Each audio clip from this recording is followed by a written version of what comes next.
All right, welcome in on a Saturday night Valentine's Day edition of the Voluntary Reaction. Tennessee takes care of LSU tonight at the arena. A little closer than we wanted it to be, than we thought it would be, than it probably should have been.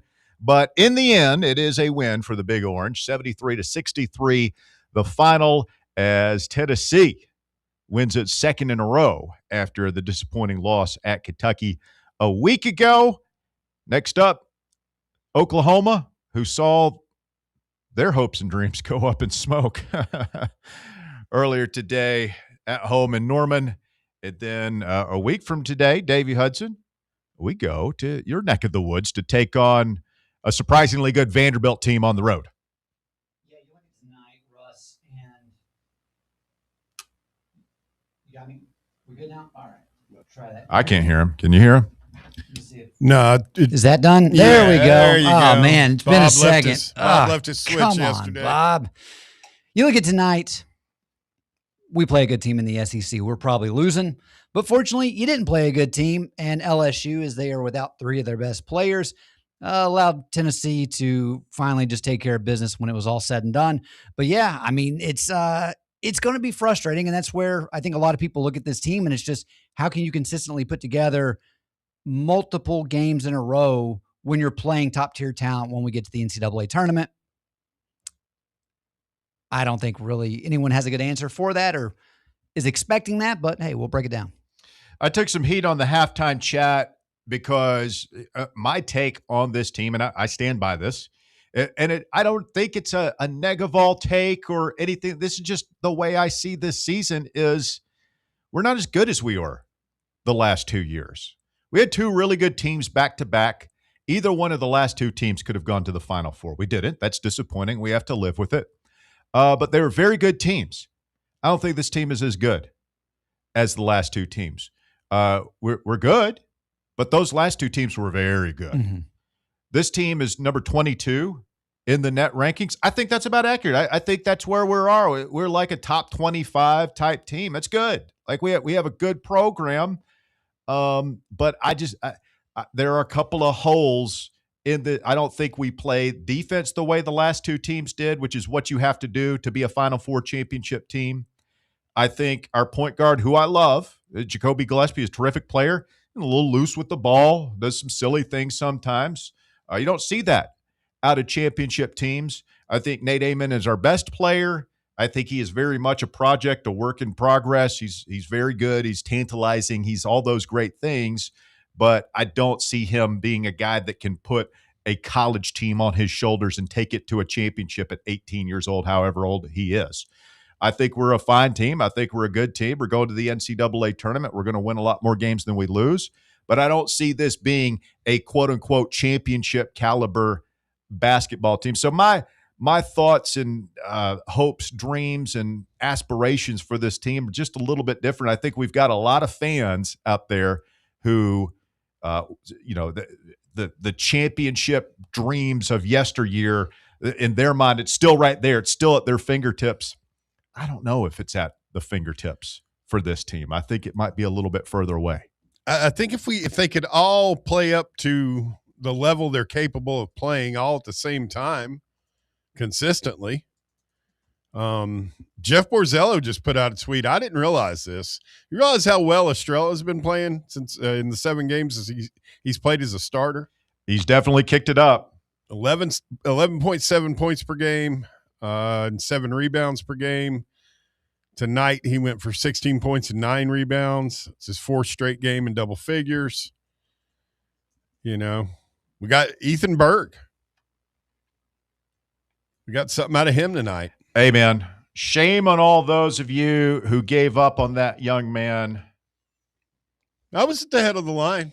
18 minutes. I mean, he was he played the most of anybody that came off the bench tonight. Yeah.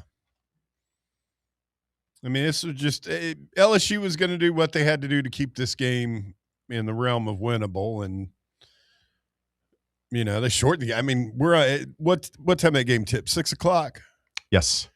I mean, 2 hours and we are on the air, which is a rarity these days with these games. This is the game that ESPN uses as an example as to why they just need to keep the windows 2 hours for each.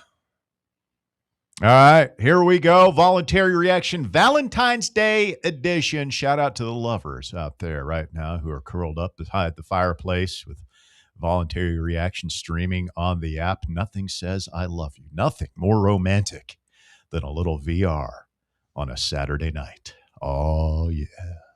865-966-3435. Your phone number if you want to get on board, 966-3435. If you want to chime in here this evening, who's up first, Bear? Some random guy.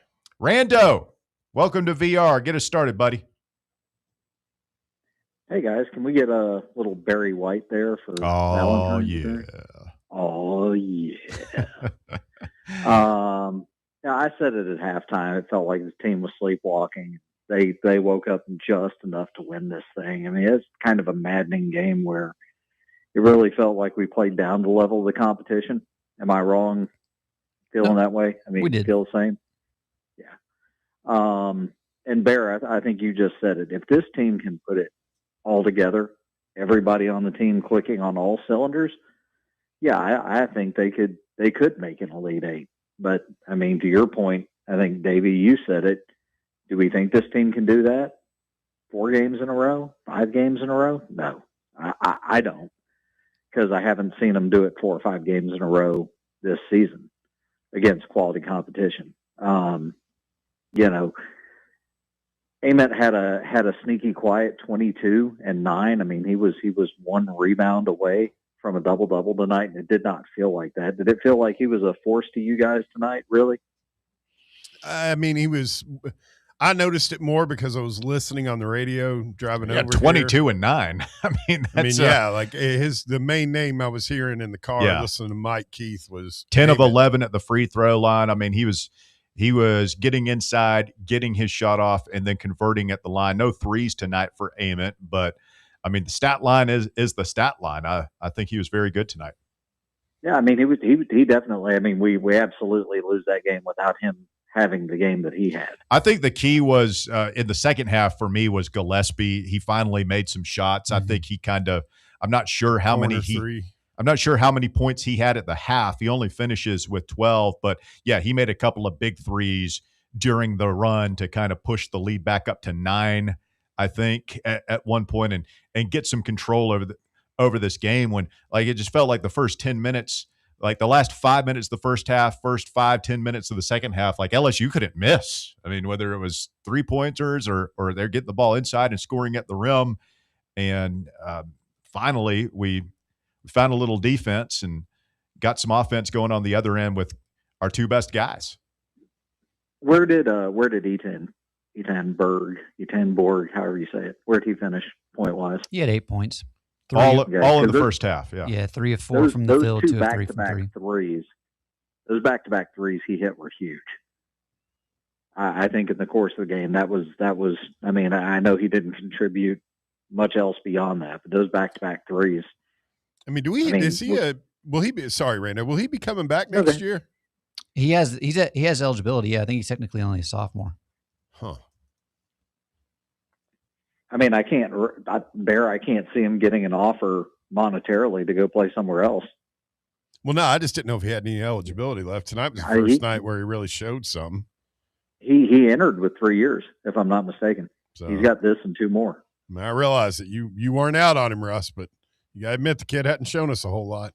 No, he hasn't. And, you know, we saw the ugly in the site. You know, he had a terrible turnover trying to feed the post to Estrella. He had an open look from 3 that just came off funny. The announcer said that looked terrible. So, like, he's not arrived by any stretch of the imagination.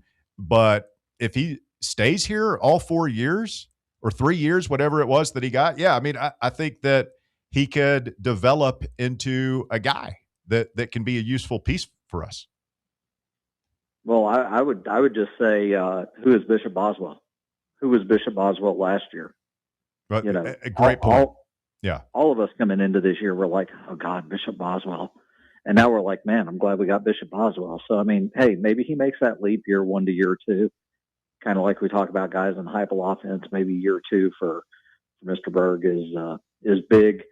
You know, I know y'all have families to get home to or people to go see, so I won't keep y'all too long. Just on the way out, I mentioned it at halftime. If you guys have not watched any of Lady Vol softball yet, that team feels different. They've already got 5 top 25 wins, and we're in weekend 2. Yeah, they're an ass mowing machine, man. They are freaking clicking. And that wasn't nickel. Pitchers. They didn't roll nickel in here, Russell, to play. His damn UCLA. No. They crushed UCLA today. They beat a top 25 FAU earlier in the day. They've already beat number 5 Oregon. They beat number 11 Nebraska, and we play number 7. I think number 7 or number 6 Florida State tomorrow at like noon or 1. So if they get to 10-0, they'll have 6 top 25 wins already. And I'm telling you guys, they feel different. They look loose. They look focused. And the girl who pitched today she's not Carlin Pickens, but she's damn close. She looked freaking amazing. She's got 20 innings pitched. She's given up 2 hits and 0 earned runs in 20 innings and 3 starts. So, a little bit of love to the ladies playing softball, man, because they deserve it. So it's early in the season, but they are absolutely clicking on all cylinders. Gentlemen, happy Valentine's Day, and we'll talk to y'all soon. Thank you, Rando. Appreciate the phone call. 865-966-3435. As Rando drops off, that creates a line available for you this evening, 865-966-3435. You can call or text the show today. I was just looking at Twitter. South Carolina lost today, baseball, 3-2 to Northern Kentucky. Mm. Ugh. I know that you had some fun today from your text. Some of the teams that were losing this weekend. Vandy boys go down? Vanderbilt lost yesterday. There were a bunch of close games. Florida lost at home to UAB. Last night, I haven't really checked much today, scanning through some of the baseball scores right now. Auburn's up. They're winning. Texas down at home early to UC Davis. So, yeah, I mean, you look at some of these teams around here, we just expect to roll out there and win. We get the sweep, by the way. I think we won something like 27-2 on aggregate. Yeah. Over the 3 games and run ruled them last night. It's a nice, it's a good start for Elander. Yeah. Good shakedown kind of series. So over and done with 2 days, get an extra day of rest tomorrow. Hey, I'm looking at this. You know who really had a bad game? I mean, just way off. Boswell. I saw that, 2 points. 3 rebounds, 3 assists. And, you know, Gillespie was about 10 points off where he's been, you know, with just a 12. Gillespie, not a great night shooting it, 4 of 9 from the field, but he did have 12 points, 6 assists. The 2 turnovers came in the first half. He cleaned that up in the second half, but that's got to be the most maddening thing about Barnes. Besides some of the defensive lapses, I think it's just like Gillespie being so careless with the ball at times. And like he can be great for 37 minutes carrying, you know, with the basketball, and then just out of the blue, he'll do something that it's like, whoa, he just goes full bear, like man. High school Harry zones out. Listen, on the way over here, Mike Keith did say it on air. It was after one of Gillespie's. I think it was a Gillespie turnover, and he said Rick Barnes has thrown his hands up in frustration. Coastal Vol on the YouTube chat says LSU is the type of doo-doo team in the round of 32 that will knock our ass out of the tournament playing like this. Like, I get it's frustrating, and you can't take this away because this is a big if, but if you don't blow that lead to Kentucky, you've won 7 in a row. And then if you don't blow the other lead to Kentucky, you've won 10 in a row. Yeah. Davey, do you agree with my overall assessment of this team, just kind of being a 20 to 25 team, a good team, not a very good team? Yeah. Or do you think that this team, like, can we get hot?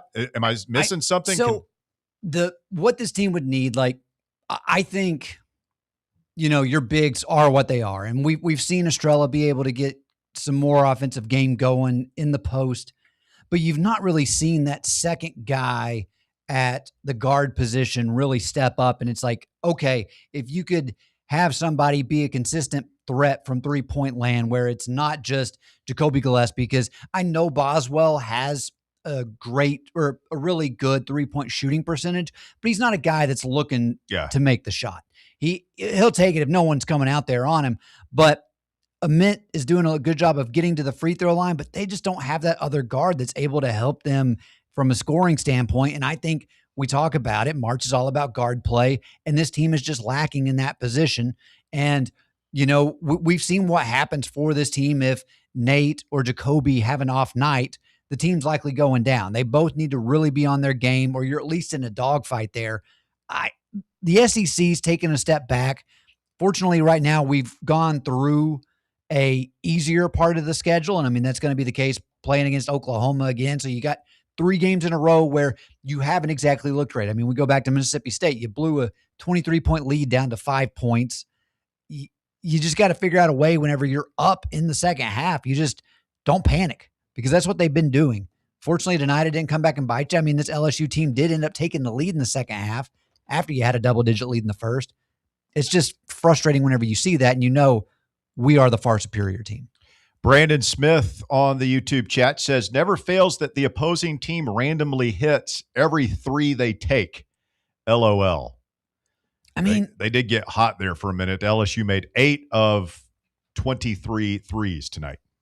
That's 4 in the second half. We shot 38% from 3. They shot 35%.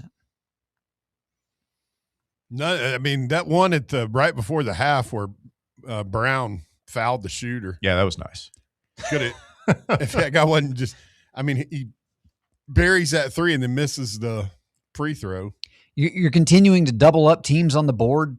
Even like tonight, you doubled them up exactly on the offensive side, 16-8 for offensive rebounds.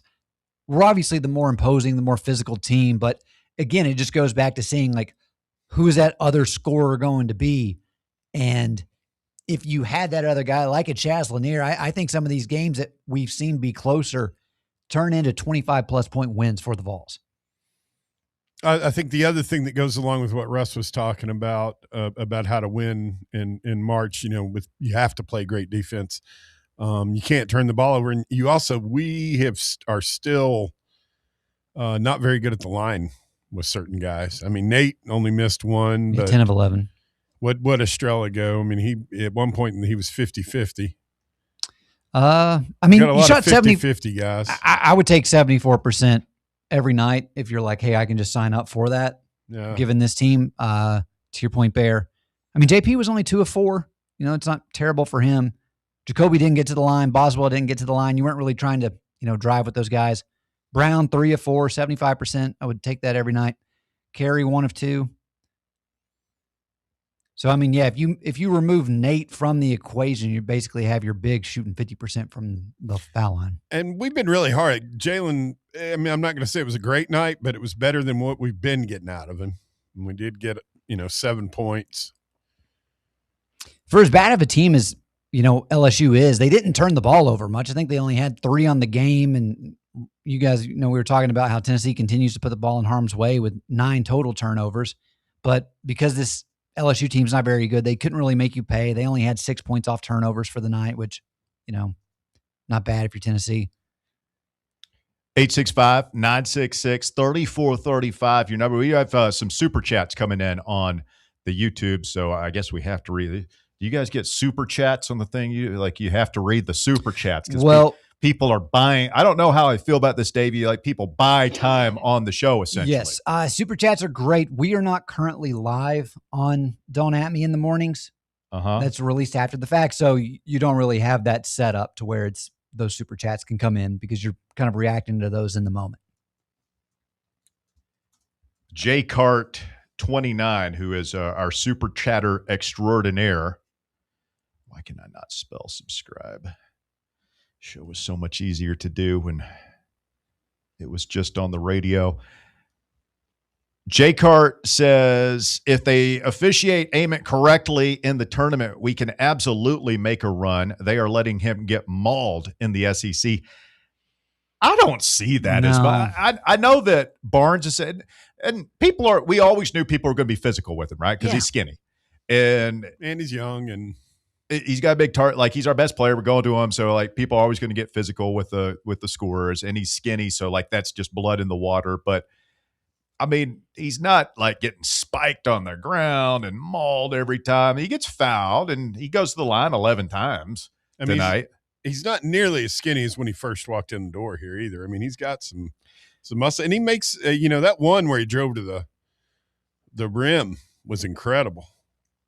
I'm going to miss him when he's gone. Yeah, I mean, I wouldn't assume that the officiating is going to change once we get into tournament play. I mean, he has been to the line 174 times this season. The next closest for Tennessee's Jacoby with 102 attempts. So he's been to the line, had 70 more free throws than the next closest guy. And then Jay Cart adds his second super chat. And by the way, Mr. Pablo says, your advertisers buy time on the show. What's the damn difference? Well, touche. Go ahead with the other super chat. We're taking a beating on the chat box, I've noticed. We are? A little bit. They're claiming we're blackpilling, what does that mean, Davey? Blackpilling? Yeah. What are they claiming we're I think that they feel like we're being overly negative. We're being negavols. I don't know. You can scroll up. Blackpilling refers to the adoption of a deeply nihilistic, defeatist, and fatalistic worldview. Hey, man, we're not nihilists. Listen, if you want somebody who's going to this team is awesome, they're going to the Final Four, Amit's the best, you can listen to state-run radio. Like, there are other programs out there, but you don't come here you come here for our opinions, the truth. I'm not going to tell you something that I want to think or that I want you to think. I'm going to tell you what I think. Yeah, I mean, we've been having conversations the last several years of, can this team get to a 1-seed line? To be the first team ever to do that. I mean, right now we're like, okay, can they get up to a 4-seed? So there's obviously a big disparity there. And so it's not like we think this team's terrible. I mean, Russ just said it. You look at it, it's probably a 20 to top 25 team in the country, which is, that's good. It's really good. A lot of programs would like that, but based off what we've had and what we're striving to get to as far as the first Final Four in Tennessee basketball history, it's like we realize this likely is not the team to do it. By the way, I feel free to disagree. You don't have to agree. I just tell you what I think, and you can think I'm an idiot. That's fine. Jay Cart's other super chat was, watch any Big Ten or ACC game, and Amit would be shooting 20 free throws a game. Davey, I defer to you since you watch all the ACC basketball. No, I mean, it's really weird watching the ACC now compared to, when that was the glory of college basketball, because the conference as a whole has just taken a huge step back. You've only got a couple of teams that can really do anything. They are not – that's not a super physical conference either. I would say the SEC is much more physical in that regard, but I just don't see Nate being viewed as somebody that's – He's not getting the calls. Like, he's not getting officiated. Here's the other thing. Hold on really quickly, Bear. I mean, Tennessee, like, we are the most physical team in the conference, and we, for the most part, aren't terribly in foul trouble. I mean, they're just letting the boys play. Here's my thing. Real simple. It's the officials are like vagabond gypsies now. It's not like the ACC has a different set of officials. Like Pat Adams, you'll see him calling Big Ten games, SEC games. He'll be calling ACC games. These guys call games every night. So you're telling me that they're going to officiate a player differently, or they're going to officiate differently depending on which conference the game they're calling that night? That doesn't make any sense to me. Do appreciate all the folks making the YouTube chat pop. If you're in there, do us a big favor, hit that thumbs up button, please. It helps us grow and get more people in here. Be sure to like and subscribe while you're in there. And let's get a call from Anthony. Anthony, you're on Voluntary. Your reaction. Go ahead. Well, I never really got worried tonight about the game.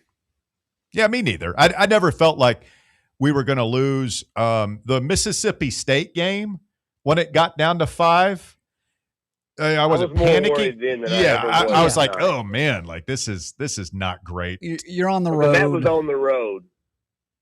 Yes. Even though I know it, apparently this year those stats don't matter. The road team keeps winning. I still feel more comfortable at home. Call me old-fashioned. The Boswell hit in the face counter, I guess, continues. Yeah, he's tough. Maybe that's why he isn't taking more shots. He's permanently concussed. At first, I thought your on- take was silly, Russ, but put the mask on the kid before he gets his face completely shattered. Can he wear a It helmet? happens every game. Like a hockey helmet? No, like a football helmet, some with a face mask. Oh. Then maybe a hockey helmet. Hey, I do think Ament gets fouled a lot, and it doesn't get called. I'm not whining about the ref guy, but, I mean, I do agree with whoever said that. Yeah. As it applies to Boswell, I just think, again, if this team's going to prove me wrong, my expectations, and go further in the NCAA tournament than I believe they can, like, call me, you say call yourself old-fashioned, call me crazy. I think your shooting guard has to be able to shoot. I mean, the other thing with Nate too, like I'm pulling it up right now. Where do you think he ranks as far as free throw attempts per game in the SEC? High. I mean, he's fourth. Probably like 4. So he's Do you going. know who's ahead of him? Yeah, it's Keyshawn Hall at Auburn. Mateus, I can't pronounce the kid's name at Texas. Vakitalitis, I don't know. Sure. And then Missouri's Mark Mitchell. Your boy. So Never would have won the Sweet 16 if he would have been Mark playing, Mitchell dude, yeah, been playing. Olivia Kamwa Yeah. wouldn't have been able to go off like that. Been a completely different ball game. Olivia Cumwa legacy game. Wow, that was an incredible game, by the way. I think we should observe that game right now for Davey. That Olivia Kamwa game, what was it, like 22 points, I can tell you real quick. 11 or 12 rebounds? It was crazy. He was making 3-pointers. It was, I don't know. Is he playing in I Finland enjoyed now? it. He's got to be. Back home? He may be playing for You listed him. I mean, He had 27 Olympic points in medal that a few game. years. Oh, man. He was awesome that game.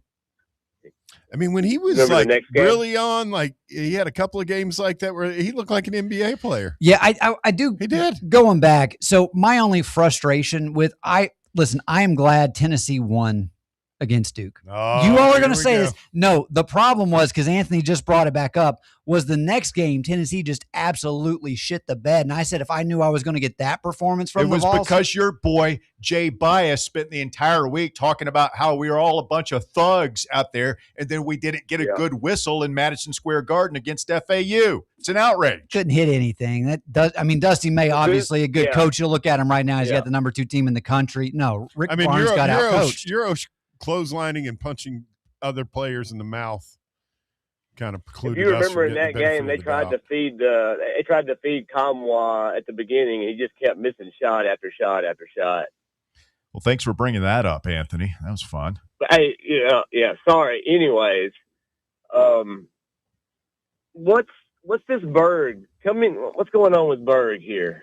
Well, I don't know if it's so much what's going on with Berg as it was why are we not seeing Evans and Henderson play that much tonight? And I can only think it had to be something in practice where Rick's like, all right, let's switch this up a little bit. Or, I mean, if the other thing I could think of for this situation was going back to what I was saying about this team doesn't have really a 2 that can score. You're thinking, all right, obviously things have not gone well for Berg so far, but if we do want to have this team take that next step, maybe I try something else out and see if he can give me something right now. You know, earlier in the year, they tried it a little bit with Abram, but I think, Evans, Henderson, they're going to be great for you moving forward in seasons to come. But right now you got 4 guys you can kind of just play in right there, and none of them are really going to be that scoring threat you need, which is what this team is looking for if they are going to be successful come March. And LSU's terrible, so might as well try it against them. I thought he was gone. We hadn't seen him in games, and then all of a sudden, I mean, he played a significant amount of the game tonight. Yeah, 18 minutes. Did Boswell have 2 fouls early? I don't know if he had 2 early, but he picked up his 3rd pretty quickly. Did he come? I don't remember him doing anything after he took the hit to the face. No, not much. Man, and, aim it with the mid-range game. Like, I realize the zone, it's always going to be there around the free throw line, and he's got to shoot that. that baseline 15-footer that he loves to shoot. I mean, what does he make? Like maybe 30% of those? It is not a high probability shot. I don't like the I don't like the shot. It's not good. I tell you who's undercover mid and killing us is Akpara. Akpara. I mean, I don't know. I mean, offensively, I would agree with you, but he is our best rim protector. He is the man around the rim on defense. That was the other thing. I kept hearing a mint on offense, and then on defense it was Akpara with rebound. Oh, there was a possession around 5 minutes to go, a little under 5, I think, where he let a guy that was a lot shorter than him, I thought, just kind of score on him at the rim. I don't know. I don't think we're getting a lot from Akpara. No, he's been disappointing this year. So I tell you what, if Carey doesn't get the ball within 2 feet from the rim, he's pretty much worthless. The other thing with Akpara that you're seeing this year is, while Jacoby is a very good guard, he's not the same style of player as Ziegler was, and Ziegler was constantly able to get into those pick and roll situations, and Akpara was able to get so many slam dunk opportunities. Or alley-oop opportunities. Ziegler is going to go down as being very underappreciated. I already miss him a lot. But anyway, I think this team, a Sweet 16, a Sweet 16, that's tough to say at this point, would be a great accomplishment for this team. Yeah. It is Valentine's Day. You look at it, I know it didn't work out, but just imagine if Ziegler and Meshack would have been granted another year of eligibility and you pair Jacoby with him. Mm-hmm. I never even thought about that because Meshack, he was done. He's that different kind of guy. He's like, he was a torchbearer. He was a college graduate. What about just Ziegler? Because he's the one who sued for it. Like if he had gotten that, how does that change things? You still would be undersized on the defensive end, but you're able to play Jacoby off ball, which is what we've wanted this entire time. Stupid turnovers go away, and you get a lot better defensively. Yeah. I tell you what never happens. That's another Elite 8 team. We never lose to Kentucky after having a 17 or a 14-point lead. Yeah, or if you could have gotten, the one, if you could have gotten Gainey back and keep Jacoby at the one and instead of Gainey playing the 2. Yeah, the big situation wouldn't change any from last year, but you're a different level at that point because, like you said, you're not losing those Kentucky games. You're going to beat Syracuse. At least Kansas has kind of turned it on as late, so where that loss isn't as bad as it was in the moment, even though it was like 3 games in a row. But yeah, you're a top 10 team if you've got him, and I could easily see Tennessee being another 1 or 2 seed. Do you guys remember us ever having a team that would play either up or down almost to the exact level of whatever team we're playing? We went toe-to-toe with Houston and beat them. We'll play great against great team. I think at this point you have to say that the Houston game was an aberration. Yeah. I also think part of it too is because you don't really have that great of a shooting team. Even when you're dominating these other teams, like especially on the boards and stuff, because you can't get those points because you're not as hot from behind the line, it's going to show up in the stat sheet. Gotcha. I think there's something to what Bear is saying. I think we do kind of play up and down. And back we got to coach up and down a little bit. Yeah, but you're in almost every game. Yeah.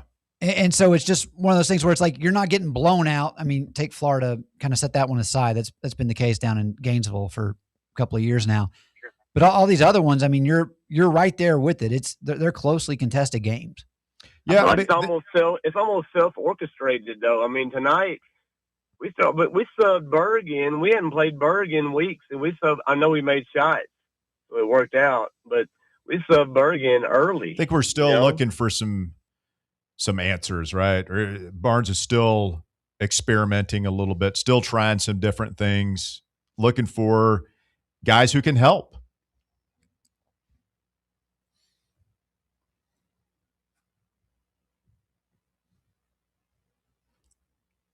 Anthony? No, I guess we lost Anthony. 865-966-3435, your number if you want to get on board. 966-3435 if you want to chime in. I mean, there are just so many games to me that are like, man, you lost opportunity games, right? Mm-hmm. I mean, you had Kansas beat without Peterson. You just fall apart down the stretch. The loss at Syracuse, complete disaster. Both losses to Kentucky, games that you should have won. There is a world where Tennessee is, you've got 3 or 4 less losses there if you can close those ones out. At the first game of the SEC schedule, we played Arkansas. That was a really tight game. I can't remember what the final score on that one was, but I felt like that was back and forth all the way to the end. Yeah, they kind of, I think at the under 8s when they started to kind of run away with it. There have been a couple of those. The only game that we really got the doors blowed off was Florida, obviously, and then Illinois they handled us. Well, going back to what you were saying, David, about we are the most physical team in the conference, but along with that, I think that when teams go to play us, they realize that they're going to how physical we're going to get, so they just step it up. People are always just seem to be up to play it. I don't know. Probably because we're also been really good for a while now. Yeah, Tennessee 4-7 in quad 1 games this year, 4-0 in quad 2, 3-0 in quad 3, and 6-0 in quad 4. That was before the game tonight. I would imagine this is quad 2. Yeah, LSU. So 5-0 in that category. But yeah, I mean, we left. You throw Syracuse and the 2 Kentucky games. Hell, go ahead and throw Kansas on that. That 4-7 could easily be 7-4. Yeah. 8-3. In terms of the SEC and the outlook there, Arkansas plays, I think it's Auburn tonight, and if Auburn wins that game, then you will have a 4-way tie for second place at 8-4 with Arkansas, Vanderbilt, Kentucky, and Tennessee. And I guess Alabama and Missouri still have to play. They're both at 7-4 at the moment. But yeah, you just look at it because your losses in conference all come from teams that are better than you at the moment. Ben Hall on the YouTube chat says Russell's worst take today is that the old Titans logo looked good. I'll say this, for the Titans logo that it has leaked out, the new logo, it looks a lot better on the helmet than it does just the logo that has leaked. I was a big fan of the old logo, Davey. I'm a believer. You don't mess with your logo. Was the flame logo, the thumbtack logo, as some people call it, was it the best logo in the NFL? No. Was it top 10? Probably not. But damn it, it was ours. We didn't change it when we did the uniform redo a couple of years ago. That's your logo, man. Unless it's just terrible, unless it's just god awful. You don't change it, man. That's your identity. That's who you are. But they're going to change it. They didn't ask me. I think if you go back to the Oilers color scheme and uniform scheme and all that, that's what I want. That's pretty sharp. That seems to be what a lot of people want. Seems to be the direction they're headed in. Yeah, I can live with it. Yeah, if you make that the switch where you're going with the throwbacks to the Oilers colors, I do like that. I wouldn't have a problem had they kept is I guess technically the current logo at the moment with the Oilers colors, but I just this team has so many other problems in uniforms at the moment to where I kind of just indifferent. They've beaten it out of you, huh? They have, man. You just don't care. We've lost Davey. I like the new color, the new old colors, Dave. You're too close to it, Davey. You're up there in the press box eating the free food with the other jaded sports writers, hearing them talk shit about this. That was the thing I always hated about going to games in the press boxes. Listen to the jaded, cynical sports writers who don't like the team or pretend that they don't like the team when they actually do and they actually are fans. Oh, man. You had to take a step back and get that 10,000-foot view. It's okay. Yeah, our team sucked the past couple of years, but we're on the up and up. We got big Bobby Saleh. We got a defensive mindset. We got the right quarterback. I am glad we have Brian Daboll. Got Dayball. We got Dabes. Got that new stadium coming. The old colors coming back. Amy Adams Strunk married? Yes. I would say to somebody named Strunk, wouldn't she be? Makes sense. Who's Mr. Strunk? It's a good question. Is he just a kept man? He just stays. Is he like who's? It says her current husband's name is Bill Hunt. Apparently, Tim Strunk passed away in 1997. R.I.P. Oh, condolences. Hunt. I wonder if he's related to the Lamar Hunt family. Strunk was apparently a cattle breeder. That's not a nice thing to say about Miss Amy. Talking about her late husband, which in Texas, probably some good money in that. Why didn't she take her second husband's name? It's a good question. Maybe you should ask her that, but she never talks to She doesn't women, talk to the media. I feel, women like they only want to do the name change once. Like, don't you know women that are divorced or whatever, and they don't change their name back? Yeah, I know a lot of women like that. yeah. I think it gets very complicated for them. It's really probably not fair for being not meatheads. Have you seen some of these betas that like take their wife's name? No, but honest to God, like, would you have a problem if your wife had just wanted to keep her name? Yeah. Yeah. Why? Because I'm the man of the family. She's taking my name. She's mine. I mean, as long as your kids have your name. Well, I mean, likely if you have a wife that's not even willing to take your name, you know they're probably going to be having to go for the hyphenated name. Oh, I couldn't even best, deal with the no. hyphenated name. No, I hope I'm not pissing anybody off in the audience right now, but no, man. My woman, my name. The only way I would allow that is if it is a family that is so influential. And I mean, we're talking about like, I'm marrying like into Carolyn Kennedy Schlossberg, something like that. Like I'm marrying into a family where it's like the head of the household's like about to become president. Smith would. I would allow that like to be the one exception. Smith would work as the second of a hyphenated name, Russ. I'm just going to say it. It really would.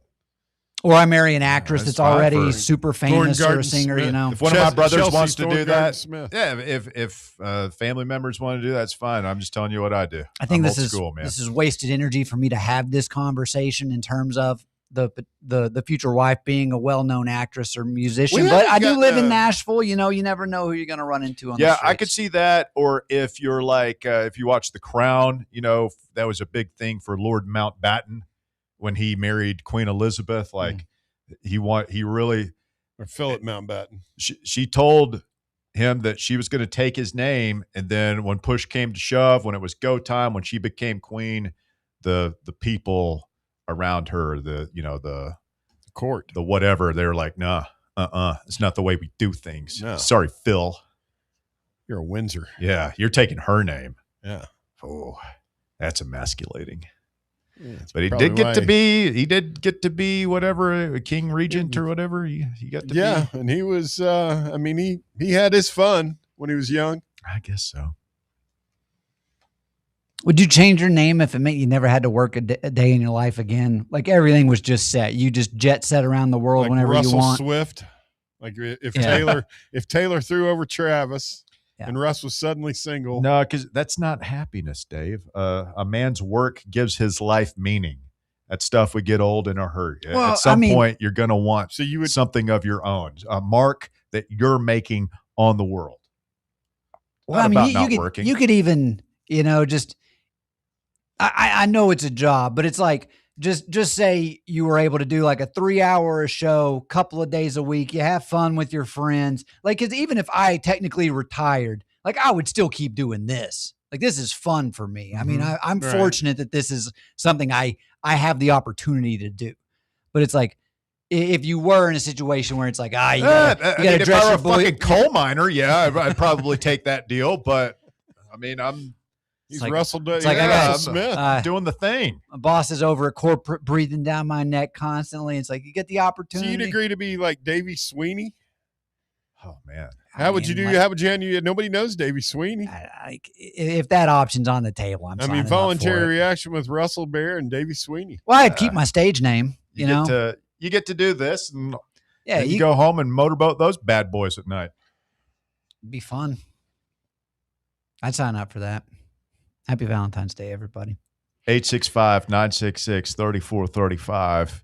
Your number to get on the program tonight, 966-3435. It is a Keg of Glory Saturday night, Valentine's Day edition of the Voluntary Reaction as Tennessee does the thing tonight at Thompson Bowling Assembly Center and or Arena. 73-63 is the final for the Volunteers. LSU overmatched tonight, and now the Volunteers get to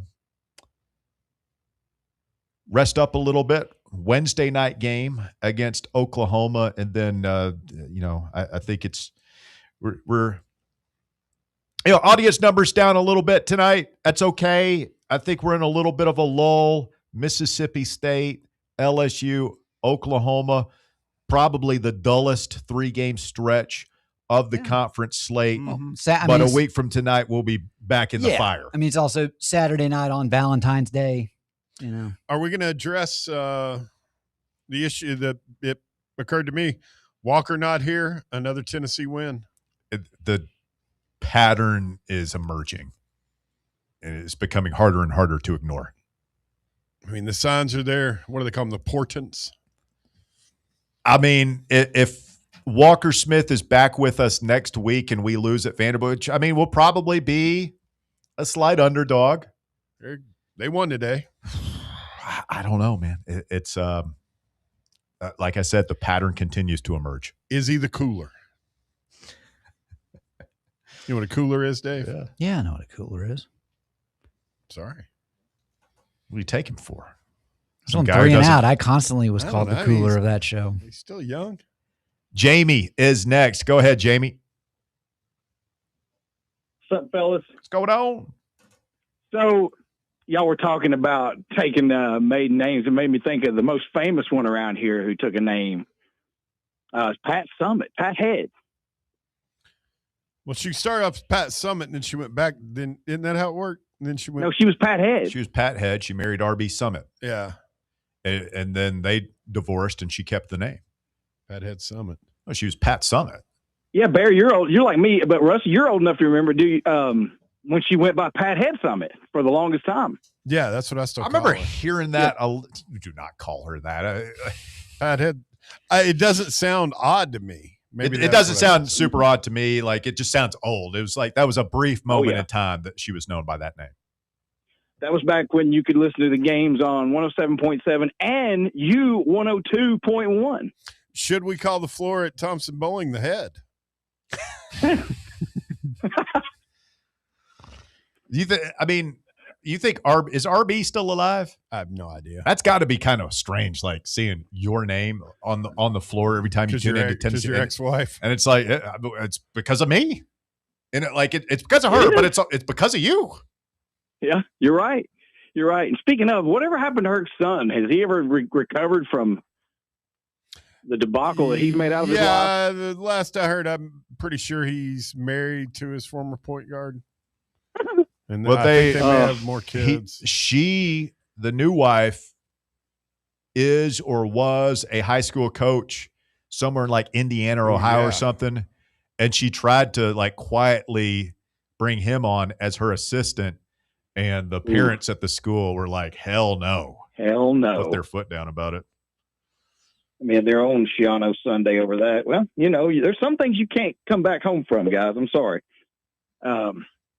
Unless you're at Rutgers. I mean, they'll take anybody, apparently. And Ohio State. So, a little upset, we're drinking from the keg glory, but not from the keg of cover. I don't understand like that. You were saying, Russ, at halftime, I was listening to you. Playing with your food is the best analogy. It's like, what are we doing? This team is begging to go up, get up by 12 on them, and then, they'll roll over, but we get them where we want them, and then we just let them play. I was just looking for a reason to be negative. But, I mean, I did hit my under. That's something.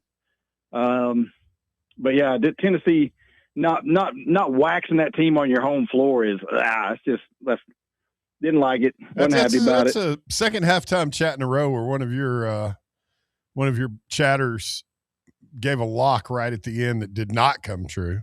Yeah.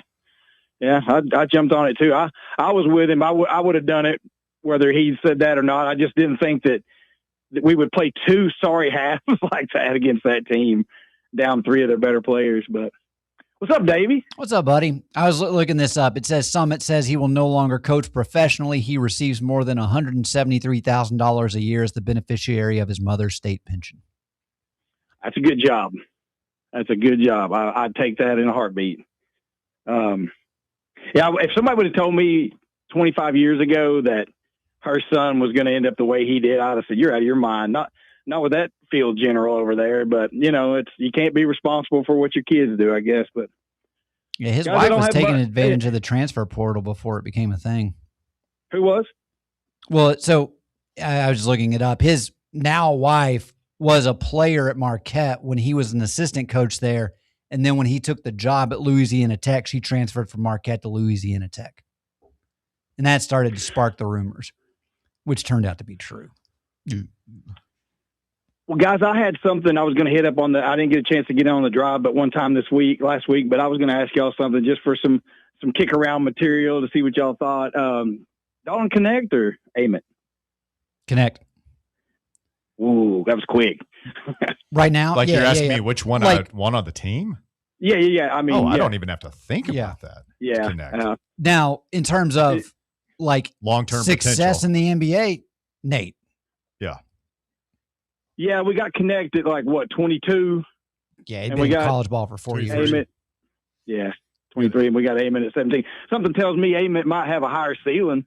Oh, yeah. I mean, the way they talk about this kid, and we're starting to see some of those things. And I mean, the more his body develops, Davey, he's making plays that you can see him making in the NBA once he's matured and put all his, becomes an adult. And he'll continue to get stronger. He'll continue to develop his shot.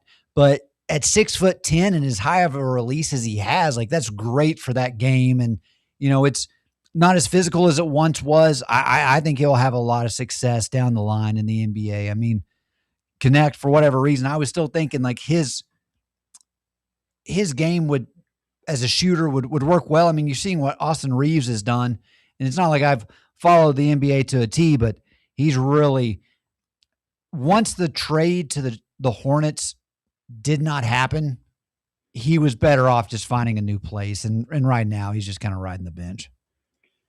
Yeah, that's playing in LA with LeBron and him being the coach / manager / GM / whatever. That's got to be difficult for a guy like Connect. I don't know if I could play in a situation environment like that. It'd be tough. Yeah.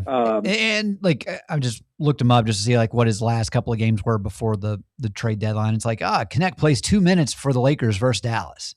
And their trade deadline's passed. He didn't do they didn't move on from him there. So I'm just kind of perplexed as to what the plan is for that. Or, I mean, it could even be to the point no one's really even interested in him at the moment, which is how long is his is he just stuck there for 4 years if they can't find a suitable trade partner? Or well, I mean, at a certain point, if they don't feel like they can use him or they want to keep him around, I mean, turn it to a 2-way contract, go to the G League. I mean, I thought I'd read recently where they were more likely to move him in the off season. Oh, this says he actually was assigned there for a bit to South Bay, which is their G League. That's so crazy. If you'd told me that when he was coming out of UT, I would have just thought, man, he was going to be a starter in the NBA. Just the way he could fit, the way he could fill it up from everywhere. He was deadly from outside. He could take it inside, and I was like, well, that's an NBA player. His, he really never got back mentally from the trade deal. He played in 78 games last year and averaged 19 minutes a game as a rookie. That's crazy. I would have thought he'd been in the league 3 years. This is only his second year. That's funny. Because last year we kind of just tried to replace him with Chaz and get help from everywhere else as far as He's a pretty good replacement. Just to throw that out there. as good as Connect was, Chaz was in his own way just as good. Would you rather have Chaz or Ament? Chaz. I would rather have Ament. I'd rather have Chaz with his single season 3-point record. That's just crazy. That guy quietly took over the 3-point record in my book. I just did. I never did sit back and say, man, that guy has a chance of hitting the 3-point record. I don't have to think about it, taking Connect over Ament. I have to think about, I mean, to me, it's kind of a coin flip. I might lean towards your camp, Jamie. I mean, Ament can do different things. I mean, Chaz was pretty one-dimensional. Now, granted, it was a hell of a dimension, but Ament can do some other things. I am wondering if Ament will be a more valuable piece once we get into the tournament than Chaz was. Yeah, I think because Ament's getting better defensively, but it is one of those things. I think you could have made up the loss for having Ament. And the other thing too is, now I guess if it's just a 1-for-1, but you weren't really talking in any other, small forwards coming in here in the offseason with Ament already on the roster. But if it's Chaz, you've got shooting guard there. I think they could have gotten another forward out of the portal that would have came in and been a good compliment in that regard. That's a good point. Well, guys, I ain't got much. I just want to get in, break up the maiden name conversation there for a little bit. Let's get back to basketball. But hopefully I can get in this week and holler at you fellas. But y'all be safe out there. A lot of people out enjoying tonight, and a lot of people a little depressed. So we'll stay off the roads if we can. Y'all be careful. Thank you, Jamie. Nice. Lane Kiffin Valentine's? Is that what we're doing now? Okay. Somebody sent me a Lane Kiffin Valentine, and it's him and his Ole Miss, gear, and he just says, "I love you forever," or until something better comes along, whatever comes first. Aw. 865-966-3435. Rick Barnes tonight wins his 250th game as Tennessee's head coach. He's now 28 wins from tying Ray Mears for the program record. I would imagine if he comes back next year, he'll break that next season. I mean, who would have thought that, if he were to do that and come back next year, I don't see why he wouldn't, and he breaks the record, Rick Barnes. You got 6 more games this year. What do we think we do for these final 6? Oklahoma, at Vandy, at Missouri, Alabama, at South Carolina, home versus Vandy. I said 6-2 before Mississippi State. Now that it's down to 6, I'd really like to say 5-1, but I'll stick with 4-2. Okay.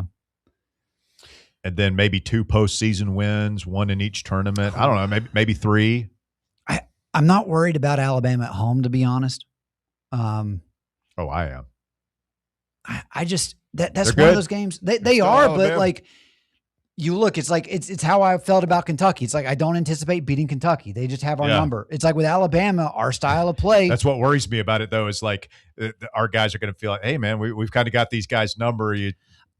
For whatever reason, like I don't see Tennessee teams being too confident, if that makes sense. I feel like Rick Barnes does a good job of not letting them be like, oh, this is in the bag. I don't know, man. I feel like that's been our problem tonight. The 2 Kentucky games. No, you say like coming into the game. Yeah. No, I'm not saying like we don't play down to the competition. I don't view it as they come into the game viewing their opponent as inferior or anything like that. I mean, it will be interesting to see kind of like what Alabama's roster looks like. They had the 2 guys out last time. Obviously, Bediako's not going to be playing. But you got to beat Oklahoma Wednesday. That's a given. I don't really feel good at Vanderbilt. I mean, just the way that team plays, and I hate that court. Let's Texter says, can you make a good grilled cheese? I guess they were listening to the halftime chat. I can make an excellent grilled cheese. It's probably the best thing I do. Don't do a lot. Describe your process. I can't. I'm not giving it away. You got a secret? Yeah. Is it mayonnaise? No. Lord, no. I know some people do. I that. know. I'm a strict butter guy myself. Some people are I don't eat cheese. mayonnaise. Thick or thin bread. Some people are put a little ham in it. I'm a purist, but I mean, I've got my technique. Ask my wife and children. Are we That's all I'm talking saying. just your standard American pasteurized processed cheese food So, slices? Again, you're not going to draw me With- into specifics without It's- you getting into that, because I mean it's a grilled cheese. it makes you I don't give a shit. nauseous. Oh, that's Is right. is that the food you would say you've mastered compared to like any other food? Like of cooking, like Yes. Yeah. I'm pretty good with eggs. Okay. How do you Rumor like has prefer? it that you're pretty good with a waffle iron. Breakfast was your Yeah, kind of waffle your iron, playground. baking, things that come out of a box and have instructions written on them. I'm pretty good. Yeah. I mean, for me, it's like I perfected this grilled chicken I make, but I'll use an air fryer, even though Bear's going to say it's just a That's a convection oven. tabletop convection. Uh-huh. oven. But nah, man, it's like I've got like a buffalo sauce, a little bit of ranch seasoning, some salt, a little bit of garlic. I will chop up some onions, let that marinate, put a little bit of teriyaki in there, mix it up really Damn. well. Sounds Chef disgusting, Dave over honestly. here. That's a lot going on in that one dish. I've got an air fryer at home. I have no idea how to use it. I don't think I tried to use it once and it just confused the hell out of me. I couldn't turn it on, turn it off, and so I just gave up on it. But my wife and kids seem to like. They put the chicken finger. They'll put like old French fries. Yeah, get a Like, crisp. that's to the it. worst thing in the world. Like my kids will put their French fries and I'm like in the fridge and save them. Ugh. I know, No, right? well, Yeah. okay. I never liked French fries reheated in a microwave or No. original oven, but because you can get the crisp back That's what with they the air say. fryer. That- yeah. Maybe I should look into it. Air fryers are not, I mean, like I said, they're not fryers, number one. Number two, you know, like the toaster ovens some people have when you're a kid. Yeah. That's basically all it's the same thing, except it's it's a toaster oven with a fan in it. They call it a damn air fryer. It works. Different settings on it. What happened with Keyshawn Hall in Auburn? I do not know. I just see this quote from Stephen Pearl on pregame radio show. Quote, he's out indefinitely. He didn't live up to the standards of our program this week. Oof. You know, that's they might not make the tournament. I don't think they're going to. If they had given, look at this video of Davey and Tony V. Oh, yeah. That got released. Are you in the Giants clubhouse? Yeah. We're in the players' locker room. Did you tell them we said hi? I think I did. Yeah. We didn't. I know, but I usually That's the like nice for, thing to do. for I don't want to get too far into it, but like I thought that whatever. It's hard for me to see. Like I couldn't watch y'all's video with him. I've seen a lot of media with him. It's just Too soon. man, it hurts. whoops, didn't mean to hit that. He did say, and I think he's fine with this being shared, but it's like, you know, he wishes he could have, you know, said bye to everybody, but he didn't use this phrase exactly. But what I could tell he did not want to happen was what Lane Kiffin did when he was at Tennessee and that ending of a press conference. Well, yeah. I was gonna. Have you guys seen the comment from Barnes about his 250th win? No, what'd he say? People said I came here to retire. Wow, really? I didn't. I came here to coach. I knew what we could do here, the people here, the fans, this school, everything. It's amazing. I'm so blessed and thankful, and so thankful God brought me here. Hell of a quote. Now, Bear, did you source check that? Is that real or is this a Facebook? No, AI it's, meme. no, it's Rucker. Did Jacoby Gillespie 140.4. grab the mic and sing the anthem after the game tonight? No, did you read that one I sent you earlier about the radioactive seal that saved the submarine, one of our nuclear subs this week? Well, no, I saw it was like in 2089. Oh, I didn't see that part of it. So it was like a nuclear accident in the future.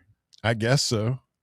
Those things are wild. Since we started talking about them, You've become a connoisseur. no, you know how it is with these phones. They listen to everything. What was the one Bob read on It the was show incredible. this week? There was one that was the one about Jacoby Gillespie in just breaking into. That was the. but it was the long poetic like.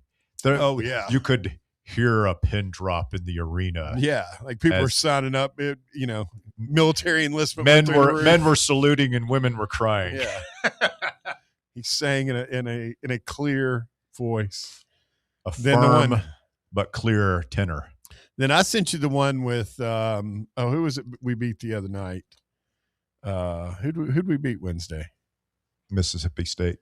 Yeah, their coach was Hans. talking. There was one of those stories about how he was talking about how dirty we were, and that's if Rick Barnes wants to win basketball games that way, good for him or something. I don't know. Those stories are wild, man. People believe them, man. It's on Facebook. They go around. Little old ladies see that, and then they like tell the little lady next to him in church the next day. Yeah. And then like that's a reputation that's out there. Jacoby Gillespie. Everybody think he's just like mom, apple pie, God in America. Still just breaking the national anthem. Russell got me. Well, I don't know if you were in that text group. He fell for the Scott Hughes. Oh. Pearl taking the plane to Epstein Island. In my defense, Bob comes in, or Bear comes in the next day, comes up to Baskerville, goes, "Can you believe that? With Pearl going to the island?" No, I said, Bob, is this guy for real? Oh, it's like, is this for real? Now, granted, Yeah, I Bear, was it's for real. sleepy when I got to. I mean, hell, would it surprise you? If Bruce Pearl took a plane full of Tennessee basketball players and staffers to Epstein Island, yes, that would surprise me. I don't know. I believe anything these days. I mean, maybe if he went by himself, like if it were him and Calipari, yeah, I might believe that. did we send the microplastics joke back and forth? I think that was in our group. Yeah, I didn't see it. Do you want me to tell it? No. I don't care to. No. We have some callers, by the way. Arizona got beat by Texas Tech. Number 1 team in the country goes down in overtime. I'm sure Walker's got his pants off somewhere. Tobe Awaka tied for leading scorer for Arizona. That's good. a problem. That's Yeah. See why they lost. How many Yeah. points did he score? I don't know, but Koa Pete must have got hurt because he only played 11 minutes and scored 2 points. So that's not good for them. Mm-mm. Awaka did have 4 fouls, so still managed to play 37 minutes. So that's good that Texas Tech won because that's. Could you imagine our reputation if he was still on this team? People think we're rough now. Would you trade Acapara for Tobe? I'll trade Carey for him. Oh, hell yeah. I'd trade You wouldn't trade Acapara for him, though? What about Estrella? You need to keep one of them.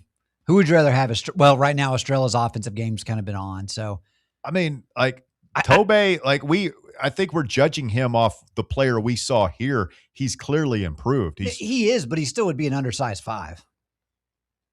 Yeah, but he's averaging what, like 15 or 20 minutes for the number 1 team in the country. We would play him at the 4 and clog up the lane. Just let him. Just Yeah, I do mean, what he like, does. listen. Is he playing the 5 for Arizona? No. If Adu didn't do what he did, he'd still be here. So, And Carey's probably not here. yeah. We'd have Awaka, Acapara, and I'd trade Carey for Tobe. Yeah. Without thinking twice about it. I mean, you just need another Tobe was. another big guy. Like, I mean, I love the physicality Tobe brings, and obviously his game would have developed, from 2 years ago. It's just Well, I mean, one of our bigs is hurt. We know, we haven't. He's like a dead man now that he got hurt, and we haven't mentioned him. But I mean, Phillips. You think we missed him at all this year? It's kind of a role player, but yeah. sure. Yeah, you've missed him, but again, like He had a lot of we don't experience have. last year. When was the last time we had a 4 that could step out and shoot? Like Maybe Grant and Grant, Nat. yeah. Grant. I just think that we've got a bunch of is the same thing about our team in general. I think we're a good team. Last 2 years we were a very good team. This is a good team. We're not very good. I think we've got a lot of good post. I think they're all good. All 4 of them that were they're all good. We don't have any very good post players. Let's get Roberto in here. Roberto, you're all voluntary reaction. Go ahead. Evening, guys. How are you? Doing well. I missed this. Mark Evans, did he get hurt? Not to our knowledge. He was in street clothes at the end, and he only played 7 minutes. Yeah, So, I didn't see him in the second half, but I just think he wasn't inserted into the lineup and just kept he was in a warm-ups on. different. He wasn't even in his warm-ups? No, I don't think he was. By the way, shout out to Elijah Roberson on the YouTube chat. Igor could step out and stretch it a little bit. He could.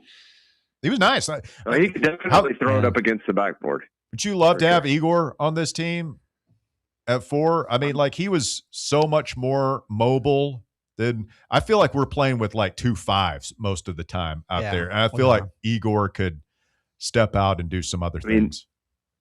So you're saying Carey's like a below the rim 5? Is that what you're saying? So he's saying that's what he is. He can't jump. No, he can't jump. He jumps about as high as I do. But he can't shoot. He can't shoot. He can't handle ball outside. He's kind of stiff. So he looking. can't shoot. He can't jump. He can't handle. He doesn't rebound particularly great. I didn't say he can't shoot from distance.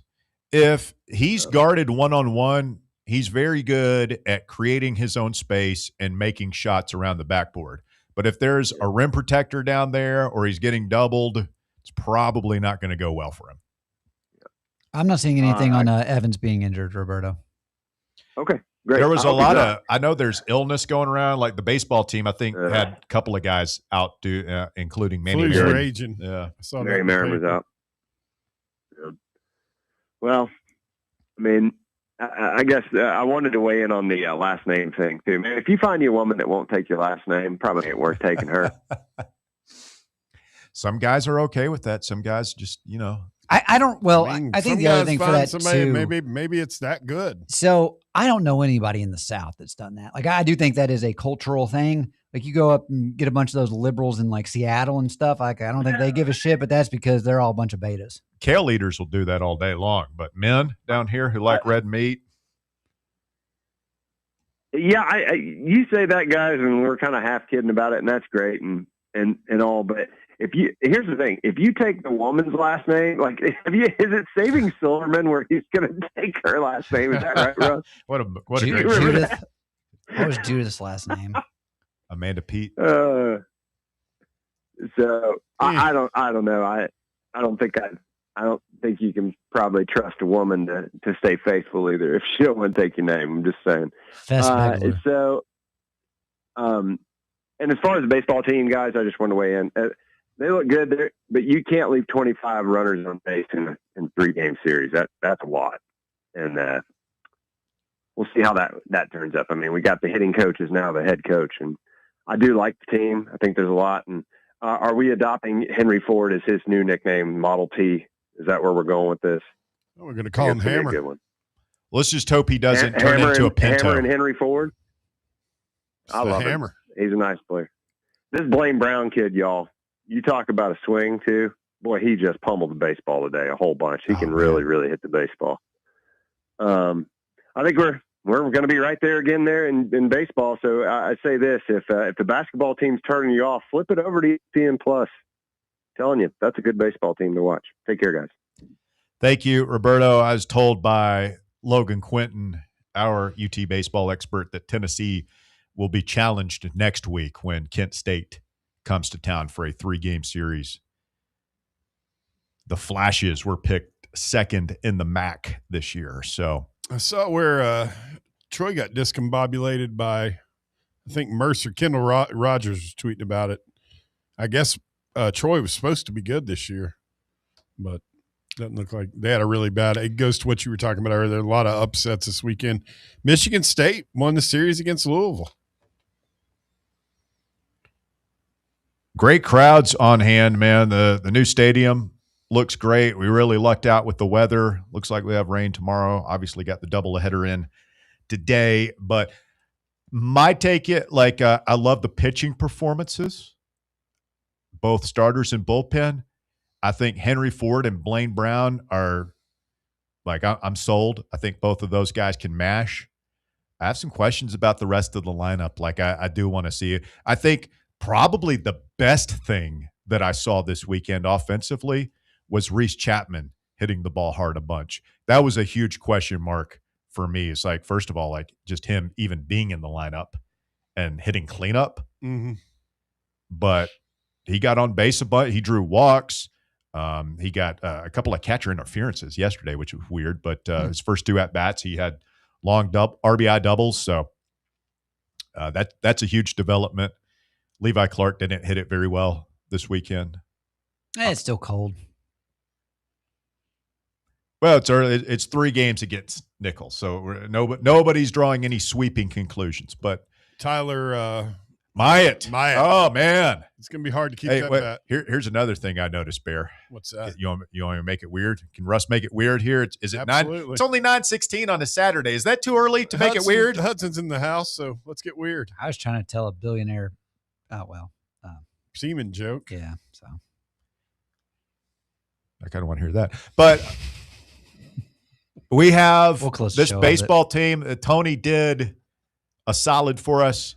A lot of huge, gigantic asses on the roster this year. It's gorilla ball. A lot of big butts on the roster. Yeah. I mean, that usually both means pitchers and hitters. Means strong quads. Tyler Myatt, he's a unit. Need a good low base to, power those balls out. Bunch of big runs. dumpers. Bunch of big dumpers on the well, that's what you got to and pitching. I was really pleased with the pitching so far. I was reading this old baseball, actually it's a basketball book, but a guy, one of the old coaches, one of the assistants, actually it's Dr. Jack Ramsey who coached the 77 Blazers. Yeah. And he said when he was in school, he wanted to be a baseball player. I forget where he went to school, some small school. And he said he went out to pitch, and the baseball coach at this college was this old, crusty, former major leaguer. And so he really wanted to impress him. He said he got up on the mound, and he said he's humming it. He thought he's really bringing the noise. And he's looking over at the coach as he's coming off the mound. And he's like, what did you think? He said the guy just spat his tobacco and looked at him and said, "Put some more ass into it, kid." You got to put your ass into it. We got some ass on this team. Yeah. I don't know if that translates to ERA and whip and home runs and on base and all that stuff. All your power comes from your trunk. We got some ass. That's where power comes from. It's in every sport: boxing, football, baseball, basketball. You got to have an explosive trunk, heavily muscled. Yeah. Impressive gluteus maximuses. It's critical. So as we start to wrap up this edition of the Voluntary Reaction post-game extravaganza on a night when Tennessee, you're going to have to text me the calls, Bear. I don't think I have one. I did. Got Roberto. 865-966-3435. I didn't hit send. I'm sorry. I'm a dumbass. I'm sorry. How did my phone automatically switch over to? I got a new phone. It was on silent, and then it changed to where it wasn't on silent. It's going to take a minute to figure this thing out. What you got there? So my grandparents got screwed over, and they ended up buying an $840 iPhone 17, both of them, which neither one of them need. And so they flip phoners. Nah, not flip phoners. My sister's in Chicago. They at least FaceTime with her occasionally. I'm not a big FaceTimer. I mean, I'll call you on the phone, but I don't really FaceTime. So they really didn't need it. And so my mom said, "Listen, like, I know you're constantly on your phone. You've got a 13. Let's just switch phones." So I've got the new iPhone 17, and the 13 is actually at my parents right now. I still have not reset it. I did this today to where it's like I can then sign into his iCloud account and back up all of his information, which all he has is contacts because he doesn't use it for anything else. So, well, you wouldn't want him getting some of the texts that we all send. Imagine him looking down and seeing something that one of those god awful bizarro things we found on the dark side of the internet. Well, I don't know if he would even be able to see the screen because I don't have like the giant font on mine. Is that a Max or Pro? No. Which, I mean, if they would have, I honestly, I'm never going back without the 3. The 3 lens deal. Oh, yeah. Oh, it's incredible. I think this one just has 2. But, yeah, I mean, I feel kind of bad. They bought it right before the snowstorm, and I think had my parents known, that would have been returned, and some manager would have got their ass chewed out. I mean, they just took it. That? They took advantage of a couple of 80-year-olds. Yeah. Yeah, that's rough. That's rough. All right, wrapping up here. Story from Towson, Maryland. A Maryland paramedic is facing nearly 24 criminal charges. Oh, Lord. Christopher Carroll is accused of urinating in various places at his workplace, including inside a refrigerator. Whoa. And in a pot of chili. Oh.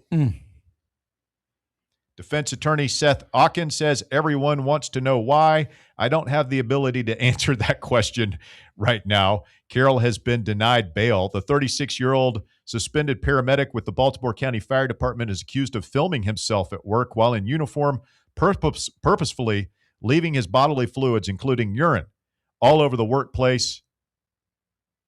Investigators said locations included on his supervisor's keyboard, a refrigerated communal coffee creamer at the Public Safety Building in Townsend, and in the large ice maker at Fire Station 2 in Pikesville.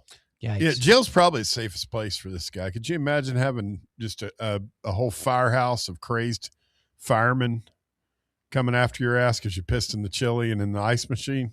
Can you imagine if we found out somebody was doing that here and we'd beat his ass. It'd be an ass beating.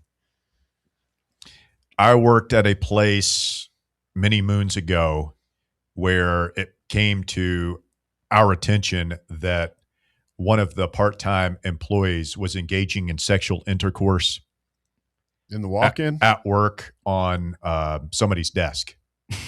Oh, that's pretty frequent in the hospitality industry. Really? What? It's kind of a thing. That you have sex on desks? Yeah. A lot Have of you ever had sex on desks? As long as it's not on the food, right, Bear? No. How would you feel? Like, do you have a desk? Like, have you ever had a desk at? Yeah. Oh, yeah. How would you feel if, unbeknownst to you, other people were having sex on your desk? Oh, I'd be pissed. Like if we came in here and I found out somebody had sex on this over here, the credenza and how do you think I would handle it? I'd go thermonuclear, man. That's disgusting. Those kind of bodily fluids all over your work area? Yeah. Especially since we moved out here, because Ryan, the Brown family has been so good to us with all the really kick-ass equipment and these palatial studios. It's a good thing. Like, yeah, there's just a shortage of women in general around here. So, like, ain't no dudes unless it's dude on dude. Which, I mean, like, I don't know, but there ain't no sex happening at Fan Run Radio. No. Do we think McClure had christened the old bomb shelter? Oh, wow.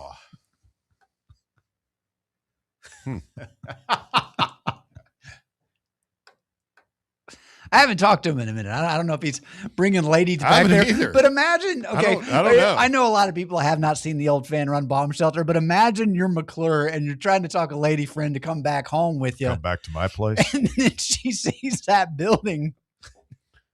I don't know. Somebody said he lives in a house now. You want to come inside the rape chamber? You want to see my gimp cage? Just to get in, you need a code. Like, here's a pass. It is a gated community. Yeah.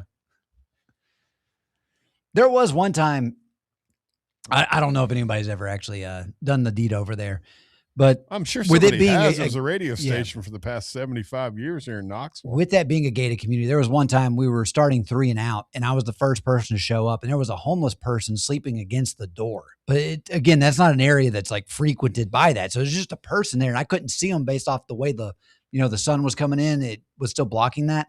So I get to the door and I realize there's a person right there. I thought, like, whenever I first walked up, like, Houston was not able to get inside and he was just sitting next to the door. And well, he was like not laying down, but he was like, his sitting down back was against the door, wearing dark clothes. You couldn't see a face, like head was down. And I I it freaked me out. Yeah, I pulled up to a place I used to work at. I was coming in work. It was like 6:30 in the morning. It was still kind of dark. Sun just started coming up. Pulled in a parking space right in front of the building there, and turned off my car and grabbed my stuff and it turned. You know how you turn when you got to open your door. Mm-hmm. And as soon as I turned, I actually looked, and like 6 feet away in front of the building was this person standing there with their back to me, like something out of a horror movie. Mm. And I don't know why it freaked me out. I got back in my car and went to Weigel's. And then when I came back, they were gone. I still think this guy had to literally cross Third Creek just to get to our side of the. No, back then it wasn't actually gated. The fence didn't go all the way around the compound. Oh, it didn't? No. Okay. No. Do you know who's playing at the Rangers ballpark, Globe Life tonight? Is that Vandy? No clue. Looking through. I know we play in, what is it, Arlington? Is that one's in. We play in Houston, I believe, because they're playing at Globe Life now. Well, this says, so we play in Globe Life on the 27th, 28th, and March 1st. So I think this picture, okay, that'll be cool. I think this picture is from earlier. Oklahoma and Oklahoma State played there. But look at the crowd there. I mean, like the entire lower level college baseball. I mean, that's probably about, it's at least 20,000, if not 30. I'm sure those two fan bases are joking because they don't play each other in football anymore, right? I don't know if they still do in basketball. No, actually, this is TCU and what is that? Who did TCU play? Arkansas? Yeah, Arkansas. There were a lot of Arkansas fans there. Arkansas team. That's not really that far a drive for them, is it? No, and TCU is just right there. So, where is TCU? What city is it? Corpus Christi, right? Fort Worth. Oh, yeah. Fort Worth. Who's in Corpus Christi? I don't know. Baylor's in Waco. Rice is in where? Houston? Yes. I have no idea what's in Corpus Christi. It's down there near the border, right? I thought it was on the coast. It's Texas A&M Corpus Christi, known as the Island University. Maybe that's what I'm thinking of. I don't know. Baylor. Their stadium's right on a river, isn't it? It's like a man-made lake. Is it? Yeah. So it's not as cool as ours. No. The only thing I know about Waco is that's where David Koresh was, and Russ went there and said it was hellishly hot. You want to hear more about the phantom pisser? Sure. Sure, yeah. Prosecutors said Carroll, quote, urinated into the ice, wiped on a scoop, and then used the scoop to mix the urine throughout the ice in the ice maker before making a thumbs-up gesture to the camera. I wonder what whoever was finally caught that on the camera. And like, did I just see what I think I saw? Well, why is he videoing it? There's cameras in all these places. State said there's more video showing Carroll also contaminating a carton of orange juice, hand soap in the bathroom, someone's chapstick. Whoa. A can of vegetables, an air conditioner vent in the firehouse, and a can of scented room spray in his doctor's office waiting room. Sounds like this guy's got, like, he needs to be in a rubber room somewhere. He's got some issues.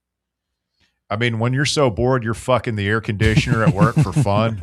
Like, it's probably a sign that maybe you need some sort of professional help.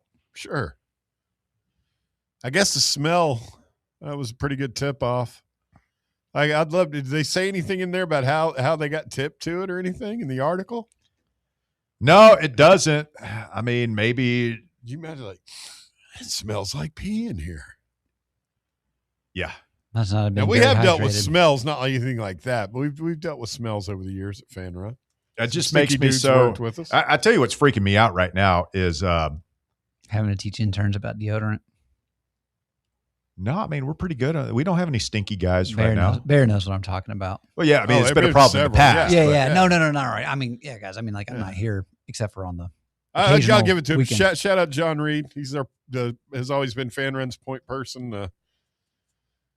Have a talk if hygiene etiquette needs to be addressed. Yeah, as crazy as that, John Reed he's the only one that can do it gracefully without hurting anybody's feelings. I'm sure feelings are still hurt, but nevertheless, what was I going to talk about? What were we talking about? Oh, we were trying to figure out how they got tipped to the fact that guy was pissing and everything. Nah, I had something else. He's fucking the air conditioner. It's a hell of a line. Thought has vanished into the ether. All right, boys. Gut feeling, we making it out of the first weekend in the tournament? Yes or no? Yeah, I think so. Oh, out of the first weekend. We're making thought you said we're first going to round. Sweet 16? I think we win a game. I don't know, man. There was the draw. bracketology this week had us playing Miami of Ohio in the first round. Oh. Is Miami, that Ohio as a ain't played 5-12? nobody, Paul. Yeah. That's the team nobody wants to play. Are they still undefeated? It's a good question. I'm not sure. They finally lose? I mean, I actually think that wouldn't be a bad situation. You go into that game and they've not lost. I mean, you got to be feeling the pressure at that point. Yeah. That might be time to put a little on the Miami money line type of game right there. They are undefeated. They are 24-0 or 25-0 now. How are they only a 12 seed? That's very disrespectful. I would say they ain't played nobody, Paul. That's what I just said. I mean, played nobody. Their best win. I don't know if they've not played a Power 5 opponent. I don't care. I don't want to because nobody will play them. Give me Miami of Ohio. Those teams, people are on to the Bruce Pearl schedule, the highest. People don't want to play those teams because you lose to them and you don't get credit for it. Like it's just a bad loss on your resume. They're 84th in Ken Palm. I'm not worried about them. Bruce had some. He used to jigger the system. Though. Yeah, he was pretty good at it. You worried about playing Georgetown or Stephen F. Austin? No. Georgetown's better it's this right, year. They're right there. Those teams, Miami Patrick Ohio Ewing is not them. walking through that DOA. Utah Valley's there. Mississippi State's like two teams behind them. We just played them at their home. So what ended up happening with the Providence St. John's game? Like how many people got thrown out of that bad boy? 6? I'm assuming the guy with what looked like. I thought it was closer to 10. There was Providence. I mean, they had police on the floor and everything. St. John's. That dude had like a merkin glued to the back of his Who won that game? head. St. John's. 79-69. Tough times for Kim English. Is he going to get fired? Probably. Be back here. Come on back, buddy. Yeah, I mean, if this is the year Justin Gainey gets his shot to be a head coach, I'd do a little Kim English reclamation project. Any football thoughts, Dave, before we go? As it relates to Tennessee, but anything, college football. Obviously, no decision in the Joey Aguilar hearing. Trinidad Chambliss, gets another year. That's great for old Pete Golding. I do not think he is longed for that position. I know they had a good run this year. I just can't see him having success. I think they will have another good season this year just because they're able to, keep a lot of that team together. But after that, it's going to be back to the cauldrons for Ole Miss football. They staved it off one year with the Trinidad Chambliss deal. Yeah, man. I don't really have any overarching thoughts at the moment. I mean, it'll be interesting just to see once spring practice gets here. I'm sure I will have a few thoughts once we kind of get some of those reports coming out. But at the moment, I hope Joey's able to play because if not, I think it's going to be a hot seat year the following season for Josh Heupel. I do think it would be darkly humorous if Golding was able to keep it going there and Kiffin ends up flaming out at LSU in like 2 or 3 years. But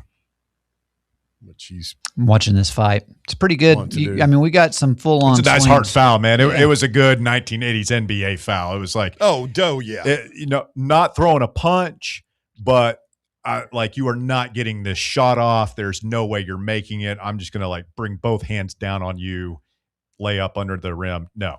Yeah, like Burden and Kareem thought it was just a good, clean basketball. Lambeer-esque. Well, so the guy who fouled him, I mean, What the hell's going on with this hair? Hey, yeah, that's what I was going to say. It's like that alone like is a red flag to begin with.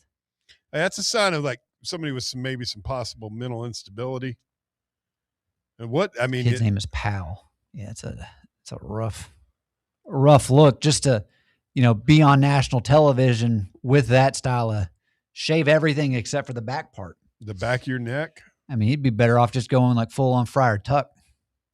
Yeah, but you could see his hairline when it was on TV. The hairline's going back, man. He just won't give it up. It wasn't that far back. I understand. I mean, hey, by the way, look at that. Look at that right there. Yeah, I saw it. Yeah, I mean, it's. Oh, yeah. I mean, like that's not a bad hairline. If you wanted to grow that out, that's not going to look who's odd. lied to that guy and told him that's a good look? What kind of drugs is he on? Yeah, maybe Kim should be fired just for letting that guy on the court with that hair. So, quick baseball note. Manny Marin, I said earlier he was out sick. Elander said before the game that there were a bunch of guys who were out sick. So I just assumed that was why Marin wasn't in either of the games today. Apparently he has a hand injury. Elander said x-rays were negative and Marin is day-to-day. Well, okay. You need those for sports. Yeah. Hands? Yep. Typically. This is where our depth with Antigua, thank God Antigua didn't hit the portal, right? I mean. Did you all see the viral video of the woman who got pulled over by the police for being on her phone? And she had a dash camera on her and like she got him to, she was like, you told me that you pulled me over because you distinctly saw me with my right hand holding my phone and looking at it while I was driving down the road. He was like, that's what I said. I saw you with your right hand.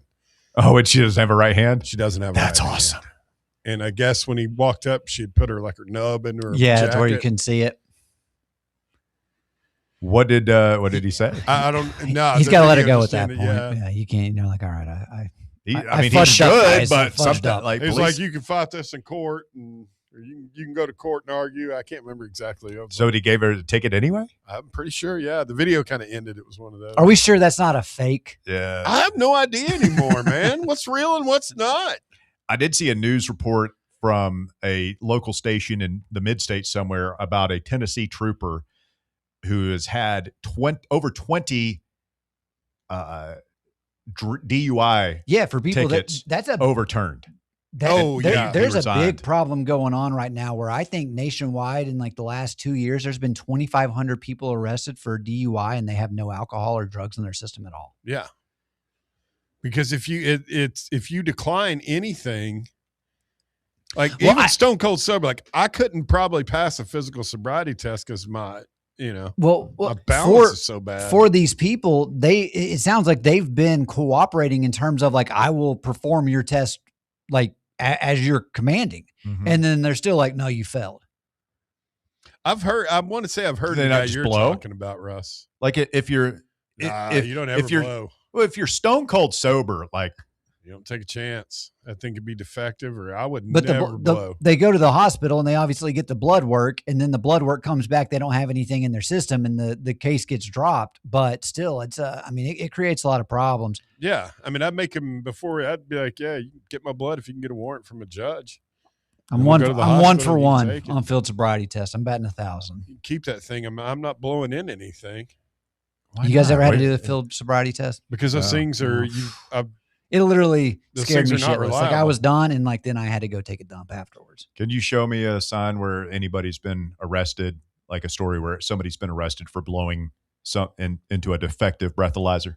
No, but I've heard that they're easily manipulated, according to internet legend. I don't know. I know that I've read it. If I'm stone cold sober and I haven't drunk at all, I would blow. I would take my chances. And if something popped up, I would, all right, take my blood and like, we'll fight this out. I'll sue you. But I don't understand the reasoning as to why this is. And again, I mean, I'm sure this has been a problem, but to why there's been so many arrests. Like, I mean, Middle Tennessee, like after a game, I'm trying to think of, whenever I was watching like some NFL game, right afterwards, the local news came on, and that had been like a big story, I think, for like a couple of weeks in a row where they were like breaking that down about, and then they had the people that felt it and they were talking about like, I didn't have anything in my system. Like, the medical records like showed that I was vindicated in the scenario.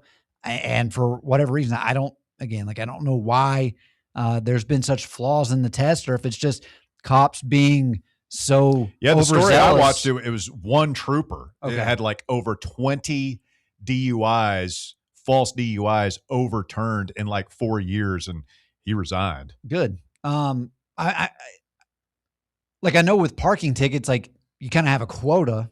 I don't know. I'm assuming there's probably been something like added where it's like you should have this many DUI arrests a year, which is a terrible thing to put a quota on just simply because it's not something that's, well, it's important. Yeah. Like you want to get those people off the road. You drink and drive, you probably should go to jail. No problem about it. You should go to jail. It's a bad thing to do. Very dangerous. But you got to make sure that. Well, I mean, you could pop a false positive. I'm doing my research now.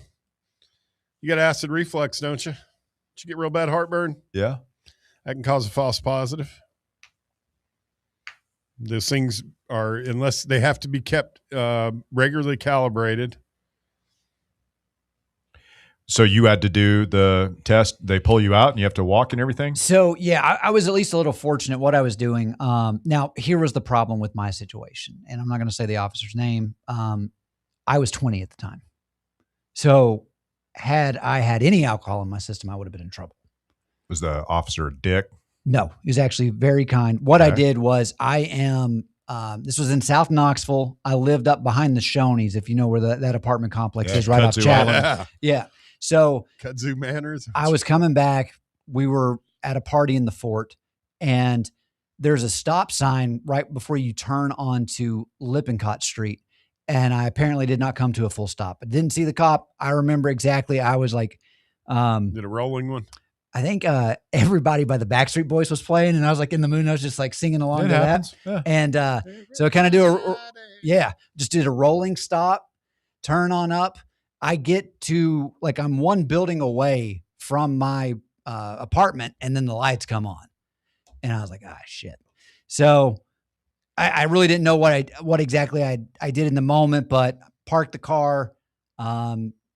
He is like, hey, like I smell alcohol. Had you been drinking? I had a drink about 6 hours before then. It was one drink. By no means was I drunk. Like a beer? Everybody else in the car was...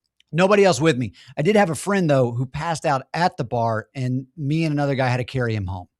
Obviously, it was summer. So he was in your car? No, he wasn't in the car.